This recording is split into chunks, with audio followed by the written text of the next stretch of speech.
امشب در 24 علی خامنه‌ای میگه آمریکا شایسته ارتباط نیست و تهران هیچ پیامی به واشنگتن نفرستاده.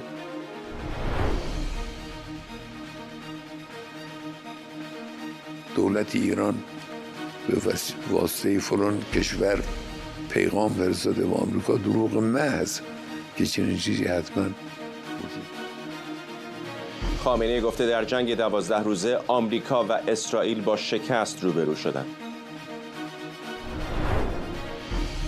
واکنش جمهوری اسلامی به تصمیم استرالیا در قرار دادن سپاه در فهرست حامیان دولتی تروریسم.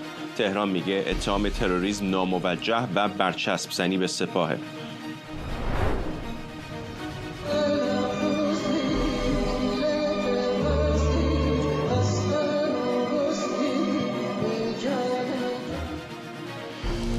و در گذشته خواننده برجسته آواز گیلکی ناصر مسعودی در 90 سالگی چشم از جهان فرو بست. از استودیوی ایران اینترنشنال این 24 است با فرداد فرهزاد. بینندگان ایران اینترنشنال در ایران و سراسر جهان سلام و وقت بخیر. رهبر جمهوری اسلامی ساعتی پیش در سخنرانیش برای روز بسیج با اشاره به جنگ 12 روزه گفته در این درگیری آمریکا و اسرائیل با شکست روبرو شدند و به هیچ یک از اهدافشون دست پیدا نکردند. علی خامنه‌ای گفته اسرائیل بعد از 20 سال برنامه‌ریزی برای این جنگ با هدف تحریک مردم ایران علیه حکومت این کشور ناکام مونده. رهبر جمهوری اسلامی در بخش دیگری از صحبت‌هاش ارسال پیام به آمریکا با واسطه کشورهای دیگر رو تکذیب کرد. و شایعاتی درست میکنن که ایران، دولت ایران به واسطه فلان کشور پیغام فرستاده به آمریکا دروغ محض که چنین چیزی حتما وجود نداشت و آمریکایی ها به دوستان خودشون هم خیانت میکنن. خبرنگارمون سمیرا قرایی از استودیوی دیگر ما در واشنگتن به ما پیوسته. سمیرا، خیلی از مقامات جمهوری اسلامی حرفای دو پهلو زدن در این مدت، ولی از انصاف نگذریم هیچ کس روشن‌تر از خود رهبر جمهوری اسلامی نبوده. از همون اول که پزشکیان داشت به نیویورک میمد تا همین الان موضعش خیلی مشخص و روشن بوده، گفته مذاکره با آمریکا معنا نداره. الان هم حتی این خبری که ایران به واسطه کشورهای دیگر به آمریکا پیام فرستاده رو تکذیب کرده. همینطوره. بحث عربستان سعودی رو به نظر میرسه که علی خامنه‌ای مشخصا داره تکذیب میکنه، ولی اون روایتی که از مذاکره با ایالات متحده علی خامنه‌ای ارائه داده در تمامی این ماها یک روایت واحدی بوده، خللی درش وارد نبوده. ولی همونطور که خودت هم گفتی از سوی دیگر مقام‌های جمهوری اسلامی چیز دیگری میشنویم. این تناقض شاید دیگه برجسته ترین حالت ممکنه‌اش در گفتگویی باشه که عباس عراقچی با فرانس 24 کرده. میگه که کانال ارتباطی ما با ویتکوف برقرار هست، پیام رسانی از طریق واسطه ها در حال انجام هست که این کاملا مغایر با چیزی که علی خامنه‌ای میگه. ولی بعد میگه ما تصمیم برای مذاکره نداریم. روشن نیست که اگر تصمیم برای مذاکره وجود نداره چه پیام و پسخامی اینها پس با ایالات متحده دارن انجام میدن. تناقض بسیار زیادی مشخصا در صحبت‌های آقای عراقچی مشاهده میشه. اما خود علی خامنه‌ای صحبت‌هایی که کرده راجع به ایالات متحده، راجع به جنگ 12 روزه، اگر اشتباه نکنم هیچ وقت در این مدت از ماه ژوئن، از تیر ماه، انتهای خرداد تیر، بعد از جنگ 12 روزه تا امروز به این تفصیل راجع به جنگ صحبت نکرده بود. نکات مختلفی رو اشاره کرد و در آغاز سخن در ابتدا گفت که میخوام راجع به منطقه، اخباری که اینجا و آنجا میخونید باهاتون صحبت بکنم. اولین بحثی که کرد بحث شکست اسرائیل و آمریکا بود و گفت که بدون تردید اسرائیل و ایالات متحده در جنگ 12 روزه از مردم ایران شکست خوردن. بریم فرداد این بخش از صحبت‌ها رو بشنویم.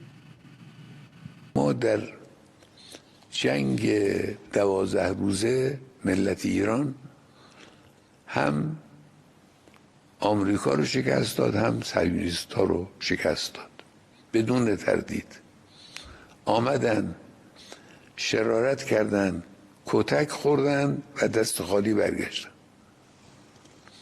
این شکست به معنای واقعی کلمه اینه. بله، شرارت کردن، یعنی اما دست خالی برگشتن، یعنی به هیچ کدام از هدفهای خودشون نرسیدن. علی خامنه‌ای فرداد پیشتر بارها گفته بوده که یکی از اهداف و شاید هدف اصلی اسرائیل از جنگ 12 روزه ساقط کردن نظام جمهوری اسلامی بوده. این رو امروز بهش اشاره نکرد، ولی در جایی که داشت این شکست رو توصیف میکرد گفت که اینها میخواستند مردم ایران رو با خودشون همراه بکنند. فکر میکردند که مردم مقابل نظام میستند و این گونه نشد و این رو به عنوان یکی از شکست ها معرفی کرد. این در حالیه که حالا ما از اطلاعات پشت پرده محرمانه خبر نداریم که مثلا ارزیابی وزارت اطلاعات جمهوری اسلامی چه هست از اقداماتی که اگر ایالات متحده اگر اسرائیل در خاک ایران انجام دادن. اینها هیچ کدام هیچ اطلاعاتی ما نداریم، همش شایعه است و هیچ چیزی رو نمیشه تایید کرد. در به شکل رسمی اون چیزی که میدونیم تنها یک بار هست که آقای ترامپ راجع به مردم ایران خطاب به مردم ایران صحبت کرد و اون هم جایی بود که از مردم در تهران خواست که این شهر رو خالی بکنند و جز این ما در جریان جنگ هیچ گونه صحبت دیگری از سران اسرائیل یا ایالات متحده خطاب به مردم ایران که چه بکنند یا چه نکنند نداریم، برخلاف اون چیزی که علی خامنه‌ای داره بهش اشاره میکنه. در جاهای دیگری باز دستاوردهای جمهوری اسلامی رو داره میشمره و میگه که ضرباتی که ما به اسرائیل زدیم به لحاظ مادی بسیار سنگین‌تر بود و اینها متحمل هزینه‌های کلانتر شدند و این خط رو ادامه میده. بحث مقاومت حالا چه در برابر خواسته‌های ایالات متحده در بحث هسته‌ای، اون رو میگه باید همچنان حفظ کرد، چه در زمینه منطقه در مقابله با اسرائیل بحث مقاومت میگه باید همچنان حفظ بشه و خیلی روشن مواضع جمهوری اسلامی رو داره ترسیم میکنه. اما به صحبت‌های عراقچی اشاره کردم، علی لاریجانی هم هست. یعنی این دو نفر، علی لاریجانی الان دبیر شورای عالی امنیت ملی که پرونده مذاکرات حالا چه در حوزه موشکی چه در حوزه هسته‌ای زیر دستشه و عباس عراقچی که رئیس دستگاه دیپلماسی هست، هر دو در سفر هستند، در سفرهای مهمی بودند. آقای لاریجانی یک گفتگویی با طرف پاکستان با یکی از رسانه‌های پاکستانی به نام HUM انجام داده فردا. در اونجا میگه که اون چیزی که ایالات متحده اسمش رو میذاره مذاکره مسخره بازی است، از این کلمه استفاده میکنه و میگه اینها هیچ جدیتی ندارند، ما هم به دنبال مذاکره نیستیم. آقای عراقچی هم در صحبتش گفته که هیچ گونه مذاکره الان امکانش وجود نداره، میگه مذاکره مقدور نیست با ایالات متحده. هر دو نفر الان دارن اذعان میکنند که راهی وجود نداره برای انجام مذاکره و این سفرهایی که شده اگر بنا رو بر این بگذاریم که به دنبال مذاکره با ایالات متحده بودند، میتونیم بگیم که دست خالی دارن از این سفرها برمیگردند. ممنونم از تو همکارم سمیرا قرایی از استودیو ما در واشنگتن. جمشید برزگر روزنامه‌نگار و تحلیلگر سیاسی هم از تورنتو به ما پیوسته.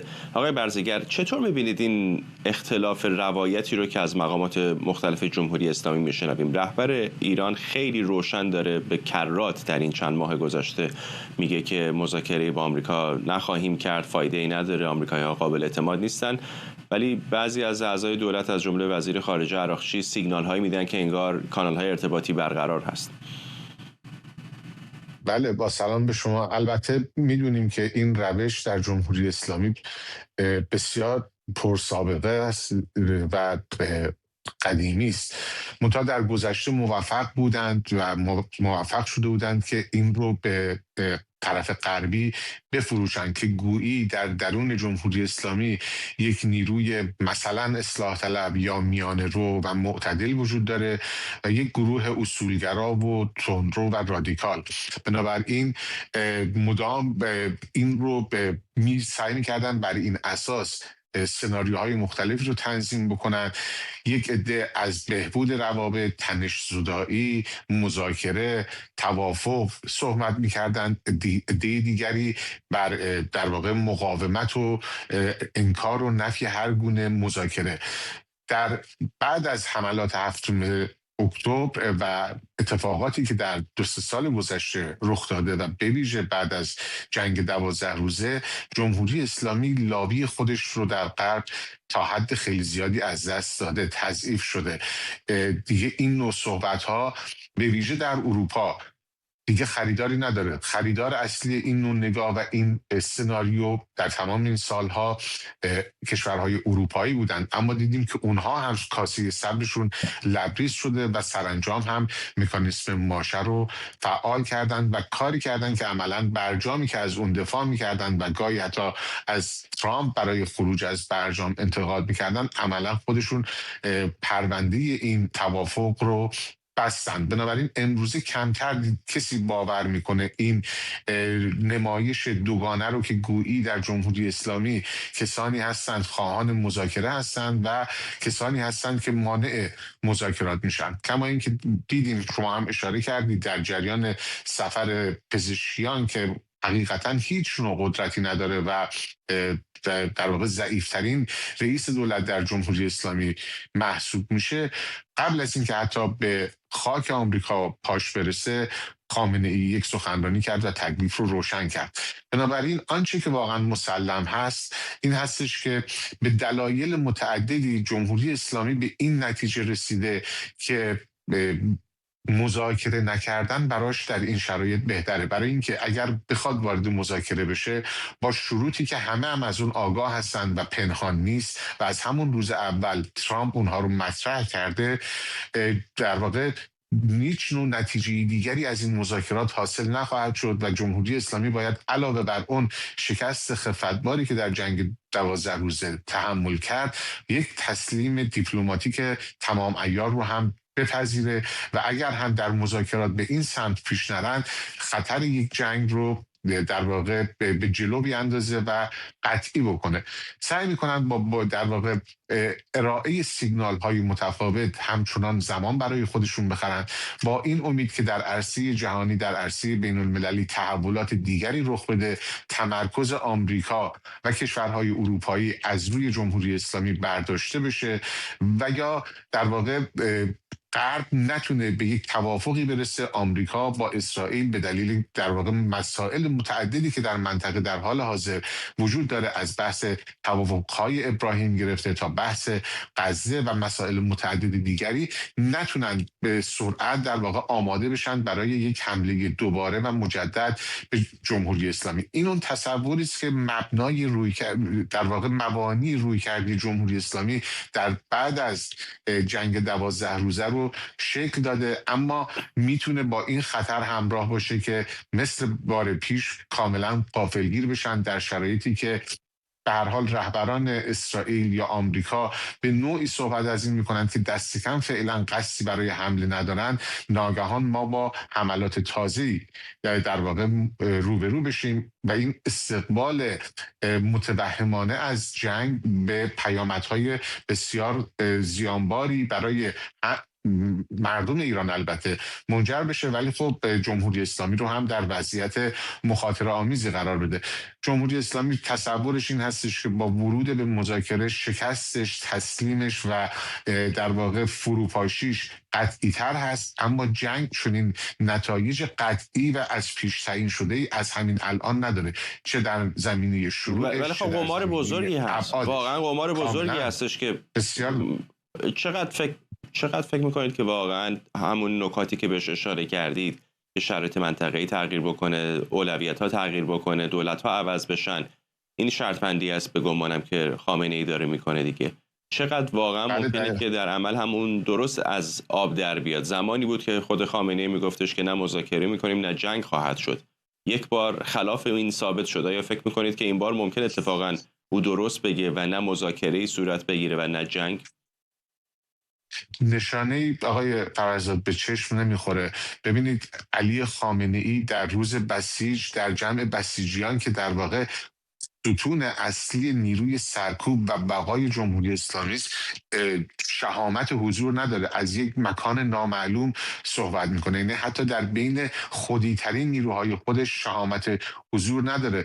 میدونیم که در همین 2 روز گذشته جنگنده های اسرائیلی تا مرز ایران پیش اومدن با کمک هواپیماهای سوخترسان آمریکایی. بنابراین اون وضعیت جنگی برای علی خامنه‌ای عملا پابرجاست و دلیلی هم براش وجود نداره که این وضعیت در واقع ما دلیلی براش نمی‌بینیم که این وضعیت تغییر کرده باشه و وضعیت به سمتی حرکت کرده باشه که اسرائیل یا آمریکا در اون رویکرد استراتژیک خودشون نسبت به جمهوری اسلامی تغییرات بنیادینی در واقع ایجاد کرده باشند. او آنچنان بریده است از مسائل یا عامدانه از سوی مشاورانی که هدفشون این هست که با یک جنگ در واقع کلک خامنه‌ای رو بکنن، پذیرفته اون مشاوره ها رو، یا دچار توهم است و در واقع ارتباطش با جهان واقعیت قطع شده که میبینید روایتی که از جنگ 12 روزه میده تا چه اندازه مضحک و غیر واقعی است. چه کسی در ایران این حرفا رو باور میکنه؟ شما میگه اومدن کتک خوردن و دست خالی برگشتن، بیش از 30 فرمانده ارشد رو کشتن، تأسیسات هسته‌ای جمهوری اسلامی رو نابود کردند، پدافند هوایی ایران رو از بین بردن، کنترل آسمان ایران رو به طور کامل به دست گرفتن. آیا دست خالی برگشتن؟ آیا شکست خوردن؟ بنابراین تصور من این هستش که در دنیای از اوهام به سر میبرند که چندان با واقعیت‌های زمین روی زمین تطابق نداره و به احتمال فراوان این نوع استقبال از جنگ با استقبال اسرائیل و آمریکا در آینده نزدیک مواجه خواهد شد. خطر حمله مجدد به ایران به نظر من بیش از هر زمانی دیگری افزایش پیدا کرد. ممنونم از شما. جمشید برزگر، تحلیلگر مسائل ایران و روزنامه‌نگار از تورنتو کانادا. وزارت خارجه جمهوری اسلامی تصمیم دولت استرالیا برای قرار دادن سپاه پاسداران در فهرست حامیان دولتی تروریسم را غیر قابل توجیه و غیر قانونی خونده. دولت استرالیا با قرار دادن سپاه پاسداران در این فهرست اعلام کرده این نهاد نظامی امنیتی جمهوری اسلامی مسئول طراحی حملات علیه جامعه یهودیان این کشور در سال 2024 بوده. وزارت خارجه جمهوری اسلامی در بیانیه‌ای این اقدام را ناقض قواعد و هنجارهای حقوقی و بین‌المللی و برچسب زنی به سپاه پاسداران دونسته. امید شمس، حقوقدان و تحلیلگر امور بین‌الملل از لندن، به ما پیوسته. آقای شمس، پیش از هر چیز چه عواقب حقوقی و سیاسی میتونه این اقدام استرالیا برای ایران داشته باشه؟ درود بر شما فرهزاد. آنچه که استرالیا انجام داده بسیار بسیار حائز اهمیت هست، چون که به لحاظ حقوقی یک ابتکار عملی رو به خرج داده که راه رو برای پاسخگو کردن سپاه پاسداران برای اقدامات تروریستی خودش نه تنها در استرالیا، در بسیاری از کشورهای دیگه باز میکنه. همونطور که در جریان هستیم، یکی از دلایل یا بهانه‌های کشورهای اروپایی برای در لیست تروریستی قرار ندادن سپاه مشکلات حقوقی بود، مبتنی بر اینکه تعریفی که از تروریسم در قوانین اونها وجود داره صرفاً برای سازمان‌ها و تشکیلات‌های غیر دولتی استفاده شده. در نتیجه نمی‌توانستن که یک نیرویی رو که متصل به یک دولت بگذارن و یک رویه قضایی ایجاد کنن که مشکل ساز بشه. بعداً دولت استرالیا ابتکار عملی رو به خرج داده که این مشکل رو حل کرده و حالا میتونه به الگویی تبدیل بشه برای این مسئله. در واقع دولت استرالیا یک قانون جدید، قانون در واقع مجازات استرالیا رو، مجازات کیفری استرالیا رو تغییر داده، یک فصل جدیدی ذیل فصل 110 به اون اضافه کرده و اونجا لیست جدیدی رو به وجود آورده به اسم لیست حامیان دولتی تروریسم و سپاه پاسداران اولین نهادی هست که در این لیست قرار گرفته. یعنی اساساً این لیست رو ایجاد کرده برای اینکه سپاه پاسداران رو در اون لیست قرار بده. این نکته اول قضیه است. اما پیامدها چیه؟ یک مجموعه کاملی از مجازات هایی رو که ذیل قوانین تروریسم وجود داشته رو همه رو الان وارد این مسئله کرده و هر فردی، هر کسی که ارتباط داشته باشه، تعامل داشته باشه، تأمین مالی یا لاجستیکی بکنه یا حتی یک به شکلی مثلا حمایت فعال بکنه از یک چیزی که میتونه به اقدام تروریستی منجر بشه، بین 10 15 تا 25 سال زندان خواهد داشت. و نکته دیگر قضیه این هستش که این اقدامات، این جرایم به خاک استرالیا محدود نیست. یعنی اگر شهروندان استرالیا یا کسانی که مقیم در استرالیا هستند و اقامت دائم دارن یا حتی کسایی که اقامت موقت دارن ولی در ذیل حوزه استفاضی و قضایی استرالیا قرار دارن، در کشور دیگه یکی از این جرایم رو مرتکب بشن، حتی مثلا آموزش ببینن یا آموزشی بدن که مرتبط با نهاد سپاه پاسداران باشه، شامل این مجازات ها خواهند شد. و این بسیار از نظر حقوقی یک نمونه درخشان از ابتکار عمل حقوقی است و حالا کشورهای مثل بریتانیا، کشورهای دیگه در اتحادیه اروپایی که قبلا بهانه داشتن که در واقع راهی وجود نداره، حالا از این الگو میتونن استفاده بکنن. فعالان سیاسی و حقوق بشری میتوانند در واقع از این الگوی حقوقی استفاده کنند، فشار بیارن به این دولت‌ها که همین روش رو استفاده بکنن برای پاسخگو کردن سپاه پاسداران. چه بهانه‌ای کشورهای مثل بریتانیا تا الان داشتن و چقدر اقدام استرالیا میتونه این رو همونطور که تا اندازه هم اشاره کردی تسهیل بکنه؟ بهانه‌ای که دولت بریتانیا برای مثالش همونطور که عرض کردم در ابتدا بهانه اولشون این هست که تعریفی که از تروریسم وجود داره شامل نهادهای غیر دولتی میشه، مثل داعش، مثل بوکو حرام، مثل طالبان، و اساساً نمیتوانستن نهادهایی رو که متصل به دولت یا نیروی نظامی دولتی هستن رو هم در همون تعریف قانونی بگنجانن. مشکلی که وجود داشت برای این مسئله، مشکل دیگر این بود که اگر استثنایی قائل میشدن و سپاه پاسداران رو در همون لیست تروریستی قرار میدادن، اون وقت فعالان کشورهای دیگه هم فشار می آوردن، چون تبدیل میشه به یک پرسیدنت به اصطلاح حقوقی یا یک رویه قضایی، و اون وقت فعالان کشورهای دیگه هم فشار می آوردن. مثلا سودانی ها میگفتن که ارتش سودان رو هم باید تروریستی اعلام بکنید، یا مثلا حامیان فلسطین ممکن بود این کار رو برای متحدین نزدیک دولت اروپا مثل اسرائیل بخوان انجام بدن. این بسیار مشکل ساز میشد برای این دولت ها. اما وقتی که شما این مسئله رو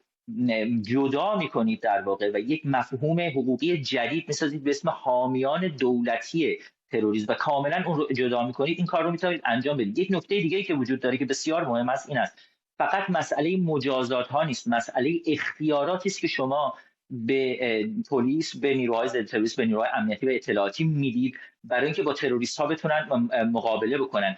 مجموعه این اختیارات زیر قانون تروریسم بوده. حالا همه این اختیارات رو دولت استرالیا داده به کسانی که کیس های مرتبط با حامیان دولتی تروریسم رو هم دنبال میکنن، و این میتونه مسائل رو مثل جستجو کردن خانه ها بدون مثلا یک فرایند طولانی قضایی یا متوقف کردن و دستگیری افراد در فرودگاه و غیره رو هم شامل بشه که بسیار راهگشا خواهد بود و میتونه باعث بشه برای اولین بار دیگه بهانه‌ای وجود نداشته باشه مثلا در بریتانیا که همین اقدام رو هم انجام بده.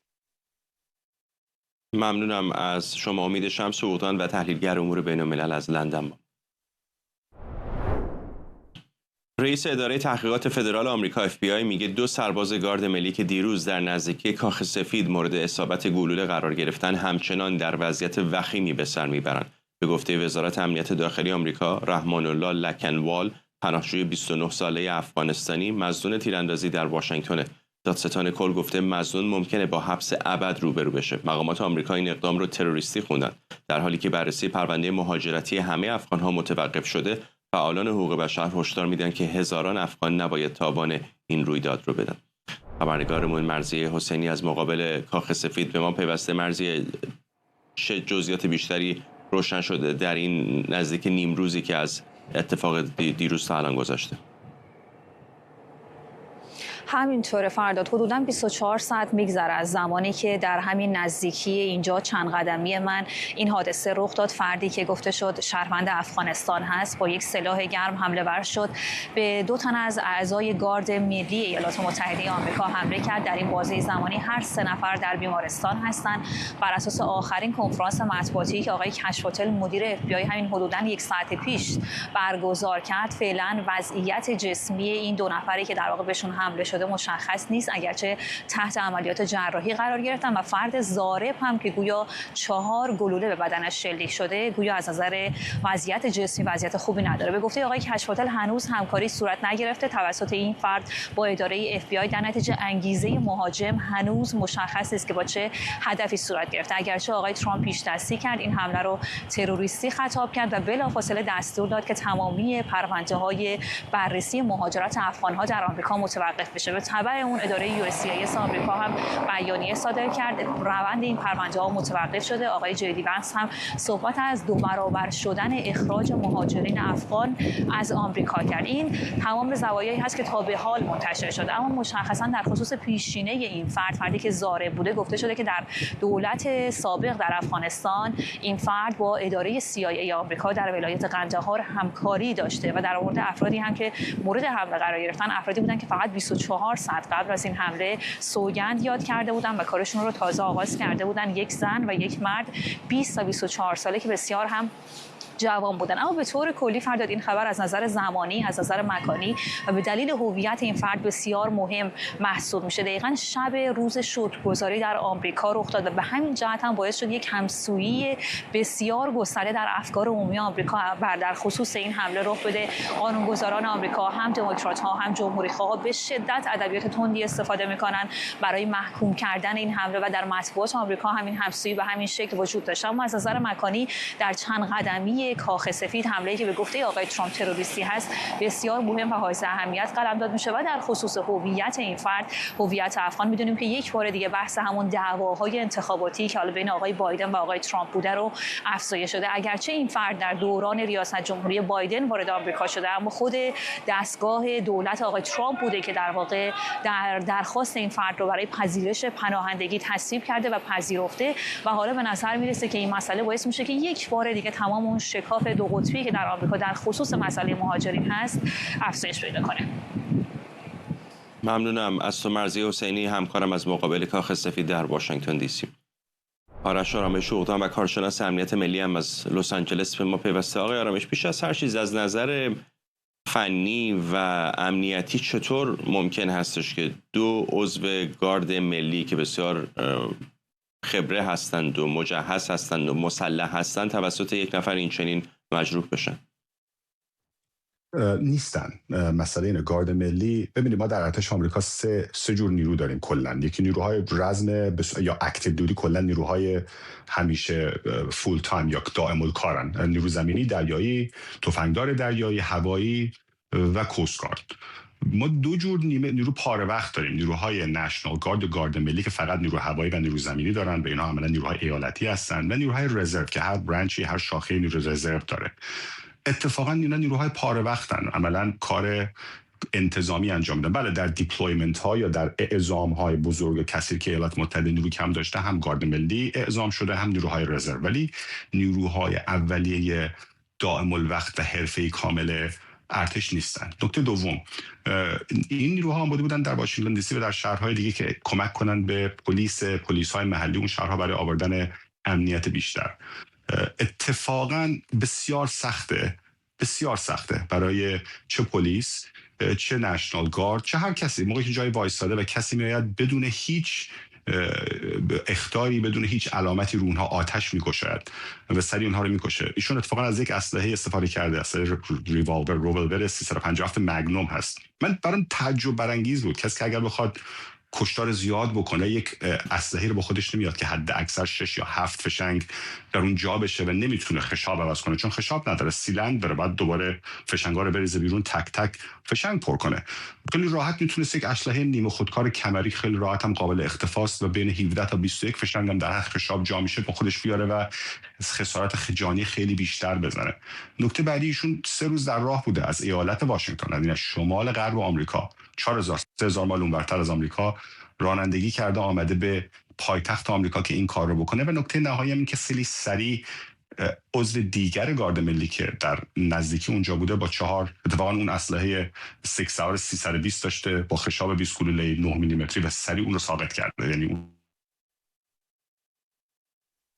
متاسفانه ارتباطمون با آرش آرامش اوغدان و کارشناس امنیت ملی از لس آنجلس فعلا قطع شده، ولی همکاران هم اشاره میکنن که ارتباطمون دوباره برقرار شده. بله.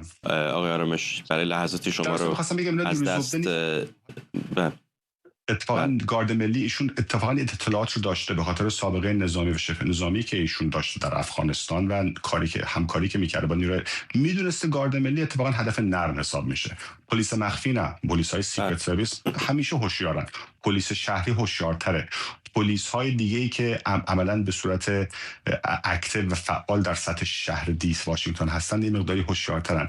اتفاقا گارد ملی نرمترین هدفی بود که میتونست بزنه و به این دلیل هم به نظر اونها رو انتخاب کرد. آقای آرامش، الان نگرانی‌های زیادی وجود داره در مورد تعداد زیادی از مهاجران افغانی که به خصوص بعد از سقوط دولت افغانستان به ایالات متحده آمریکا مهاجرت کردن. بعضی از اونها با ارتش و دولت آمریکا همکاری می‌کردن، بعضیشون هم نه، فقط به دلایل بشردوستانه مهاجرت کردن. در این مورد خاص به نظر میرسه که او حتی با سرویس‌های امنیتی و اطلاعاتی آمریکا از جمله CIA همکاری کرده. بنابراین این موضوعی که پیشینه او رو به اندازه کافی بررسی نکرده بودند شاید تا اندازه‌ای زیر سوال بره برای اینکه چطور میتونه این اتفاق افتاده باشه، چون او با CIA کار میکرده. اگر واقعا آدمی که با CIA کار کرده به دولت آمریکا در زمانی خدمت کرده میتونه اقدام این چنینی بکنه، هزار کسان دیگری که در اون سیل غیر قابل کنترل بعد از سقوط دولت افغانستان به ایالات متحده مهاجرت کردن، چقدر تهدید امنیتی میتونه باشه الان برای آمریکا؟ ببینید، این که ما بیان یک مجموعه از افراد کشور همطوری فنی بخوایم در موردشون قضاوت بکنیم به نظر من کار درست نیست. نکته اول. نکته دوم، بدون شک ایالات متحده وظیفه داره و حق داره که جلوگیری کنه از آمدن افرادی که ممکنه باعث خطر و ایجاد خطر برای شهرونداش بشن. در اونم شکی نیست.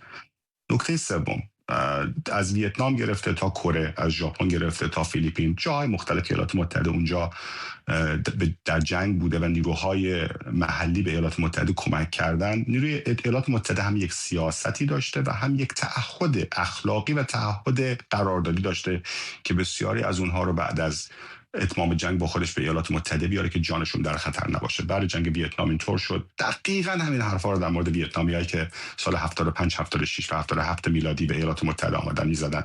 در مورد بعد جنگ کره اینطوری شد. دقیقاً همین حرفا رو در مورد کره هایی که دهه 50 میلادی آمده بود این حرفا رو میزدن.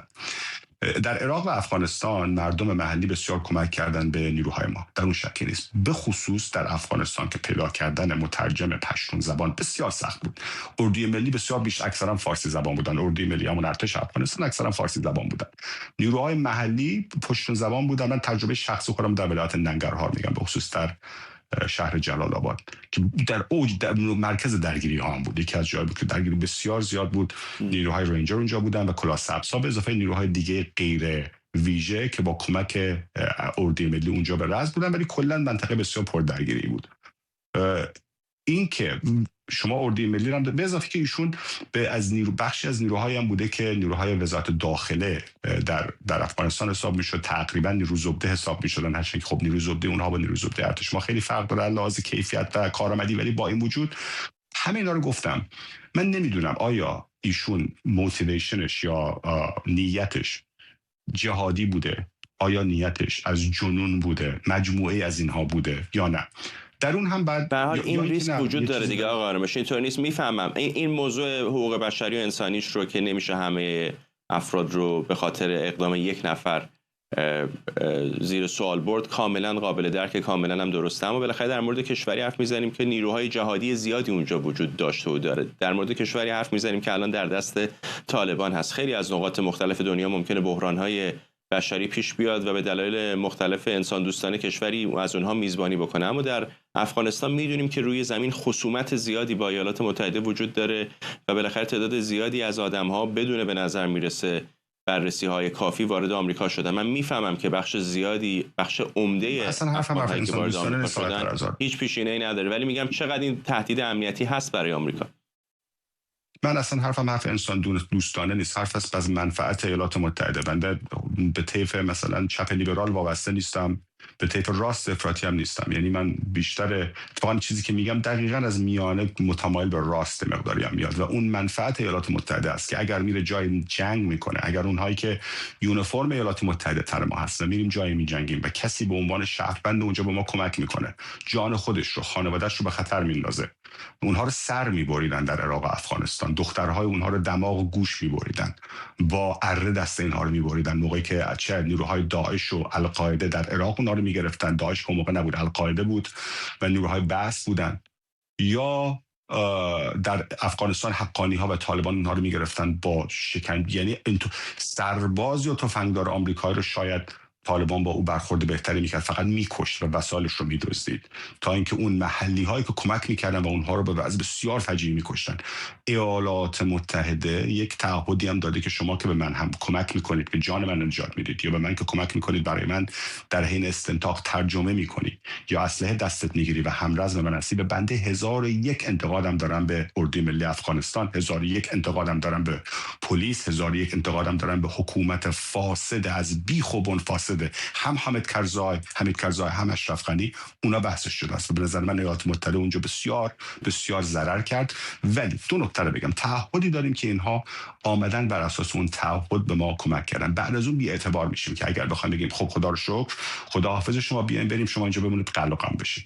نکته دوم، بسیاری از اینها ببین از سال 2003 ایالات متحده برنامه انگشت‌نگاری گسترده شهروندان افغانستان رو راه انداخت که از سال 2010 این با حضور FBI، CIA، وزارت دفاع و هوملند سکیوریتی بود. کسانی که میگرفتن در استنتاق، کسایی که میدن رأی بدن، حتی برنامه واکسیناسیون، هر کسی که ما میدیدیم انگشت‌نگاری میکردن. یعنی شما از یک دیتابیس بزرگی در دسترسی ایالات متحده هست. با این وجود این سخته که دقیقاً بگویید که کی خوب هست که بره. در هر یک همچین اینگیجمنت یک همچین ریسکی هم داره. به نظر من باید مطمئن بشن کسانی که اینجا هستن دو آتیش اسلامی یا خطرناک نیستن. ایشون میتونه یک آدمی باشه که فقط PTSD داشته، یا میتونه کسی باشه که اسلامگرا باشه. واقعا نمیدونم هدفش رو. خیلی سریع نکته آخر عرض کنم آقای فرحزاد. به اضافه تعهد، ولی بنده گهگاهی که در فاستر سیتی یا در لس آنجلس یا در شمال ویرجینیا به خرید میرم و میرم در مغازه‌ای که میبینم بسیاری از مهاجرای تازه رسیده افغانستان اونجا خرید میکنن، یک چیزی که خیلی منو خوشحال میکنه که میبینم دختر بچه 8 ساله یا 9 ساله‌ای که از افغانستان آمده اونجا مجبور است که تو جهنم زندگی کنه، جهنمی رو که سربازای ایالات متحده جنگیدن که اونجا بهش پایان بدن. لااقل بخش انسانیش اونجاست. یه بخشی ما تعهد داریم به پدر مادرای اینا که اونجا برای ما جنگیدن، ولی به اون بچه‌ای هم که دیگه آمده، اون دختر بچه 9 ساله و این دیگه مجبور نیست جهنم اسلامی طالبانی رو دیگه تجربه بکنه، اون خودش به نظر من ارزش پایان قضیه وایسادن داره. به خاطر کار یک دیوانه یک عده زیادی مردم رو بیگناه همه تر خوش رو با هم نسوزونیم. ممنونم از شما. آرش آرامش اقدام و کارشناس امنیت ملی از لس آنجلس. ناصر مسعودی خواننده برجسته آواز گیلکی در 90 سالگی در شهر رشت درگذشت. ناصر مسعودی متولد فروردین 1314 در رشت بود و کارش رو با آموزش نزد علی اکبر شهنازی آغاز کرد و از سال 1336 در رادیو گیلان به عنوان یکی از نخستین خوانندگان رادیو فعالیت کرد. از آثار مشهوری که از او خونده میشه به گل پامچال، کوراشیم و کوچکخان جنگلی، تیتراژ پایانی سریال میرزا کوچکخان اشاره کرد.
حسین حدیثی آهنگساز و پژوهشگر مرکز شاهنامه کمبریج از ساوثهمپتون انگلستان به ما پیوسته.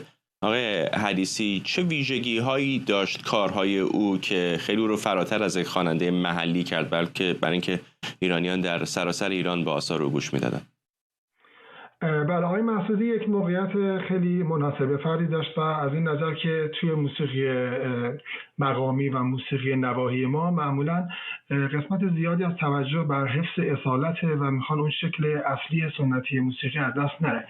اما آقای مسعودی به خاطر اینکه در جوانی بین 16 سالگی تا 20 سالگی میاد تهران و پیش اساتیدی مثل استاد علی اکبر خان شهنازی ردیف آوازی رو یاد میگیره و مثلا دمخور افرادی مثل محمودی خانساری میشه و نوع آوازش کم کم تبدیل میشه به آوازی که بر اساس اسلوب ردیف هست و تحریرها و صداش بسیار به قول معروف مخملی و صاف و تمیز هست، در حالی که توی موسیقی اصیل و موسیقی نواحی خیلی موقعا اینا یک شکل خیلی دست نخورده تری دارن. و به نظر من توی موسیقی گیلان به خاطر اینکه رادیو گیلان یکی از جاهایی بود که خیلی فعال بود، ارکستر خوبی داشت، این شانس وجود اومدش که چند جریان مختلف موسیقی محلی شکل بگیره و آقای مسعودی به نظر من نماینده اون جریانی بودش که موسیقی سنتی ایرانی و موسیقی که به عنوان موسیقی اصلی رادیو گل‌ها میشناختیم رو تونست در واقع با موسیقی محلی گیلان با هم ادغام کنه و کما اینکه به زبان فارسی هم آثار خیلی درخشانی در رادیو گل‌ها اجرا کردن. چه میراثی از او از نظر موسیقیایی باقی مونده؟ خب ببینید بیشتر از چند صد ترانه محلی هست، فکر می‌کنم 200 خورده ترانه محلی من نگاه کردم و از اونها مهمتر برگ سبزها و شاخ گل و گل‌های صحرایی که در برنامه گل‌ها هست. ایشون بعد از اینکه به تهران میان برمیگردن به رشت و در رشت یه سری کارهای رو اجرا می‌کنن، هم از نظر موسیقی و هم تئاتر. در تئاتر هم ایشون فعال بودن و تئاترای لیلی و مجنون، یوسف و زلیخا و چند تئاتر دیگر اجرا کردن، اما گویا به خاطر اینکه به صداشون فشار میومد و صداشون و لحن آوازشون همونجوری که گفتم بسیار لطیف بود، بهشون پیشنهاد کردن که به خاطر آسیب دیدگی که ممکنه به تارای صوتیشون وارد شه بین تئاتر و آواز یکی رو انتخاب کنن که خب خوشبختانه شاید موسیقی رو انتخاب کردن. ایشون بعدن که به تهران برگشتن با استاد احمد عبادی آشنا شدن و به برنامه گل‌ها رفتن و اونجا هم کار بسیار تاثیرگذاری کردن با بزرگترین نوازندگان ایران. مثلا فکر کنم اولین اجراشون با استاد رضا ورزنده بود که یک نوازنده سنتور فوق‌العاده بود، با خود استاد عبادی و با بزرگان دیگه مثل استاد حنانه. همین آهنگ آلاتیتی که پخش کردید شاید برای شنوندگانتون جالب باشه که این آهنگ اصلا قرار نبود پخش بشه و این گویا لالایی بوده که آقای مسعودی برای دخترشون میخونده و آقای مرتضی حنانه که میشنوه میگه این بوی یه عشق ناب پدر گیلکی رو داره و تصمیم میگیره که تنظیم کنه برای ارکستر که به نظر من یکی از شاید درخشان‌ترین کارهاشون هم هست اتفاقا. آقای حدیثی لطفا ما هم بمونیم، میخوام یه بخش کوتاه دیگری از ترانه میرزا کوچک خان رو هم پخش کنیم.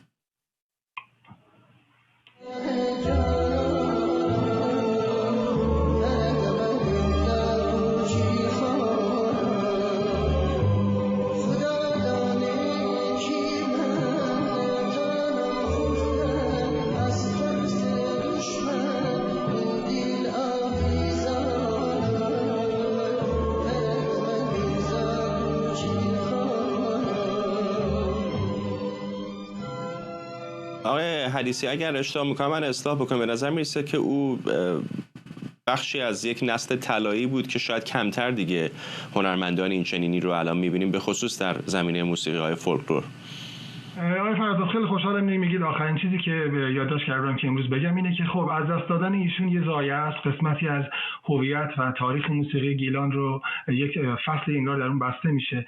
ولی شاید چیزی که از اون دردناکتره این فاجعه است که ما جایگزین نداریم و وقتی که میبینیم که این عزیزان یکی یکی از دست میرن، نه تنها راهشون انگار که ادامه پیدا نکرده یا پیشرفتی نکرده، من احساس میکنم که متاسفانه من خودم به عنوان موسیقی که اهل گیلان هستم احساس میکنم که ما خیلی کمکارتر و شاید از نظر کمیت زیاد ولی از نظر کیفیت شاید نزدیک نیستیم حتی به حدی که در اون دوره تجربه شد، به خاطر اون فضای رقابتی خیلی خوب و امکانات و حمایتی که بود.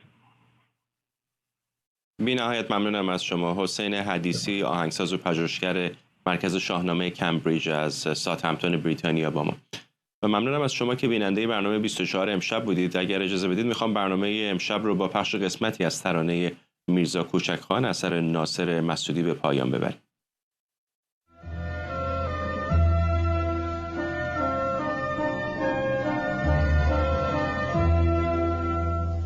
چه